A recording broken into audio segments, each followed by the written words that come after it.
Having a bed slide in your truck is awesome, but having the Bed Bin Complete Kit really gives you more options for controlling your cargo.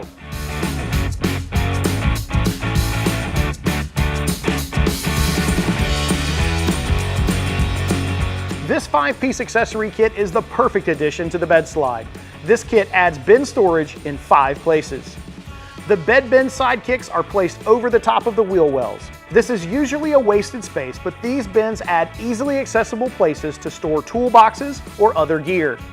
At 7 inches by 44 inches, these bins are a great spot to store longer items. You can access these bins from either over the side of the bed or when you pull out the bed slide. Between the wheel wells and the tailgate are the bed bin mini kicks.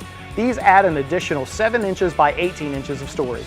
This often wasted space is a perfect spot for the things you need to access quickly, even without lowering the tailgate.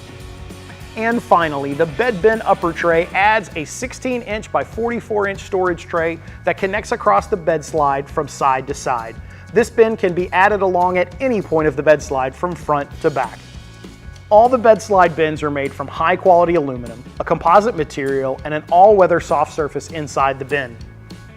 If you're interested in purchasing the Bed Bin Complete Kit or need help with installation, check out the store locator on the screen or in the description. Don't forget to subscribe for new videos every week. Thanks for watching, and we'll see you next time on In the Garage.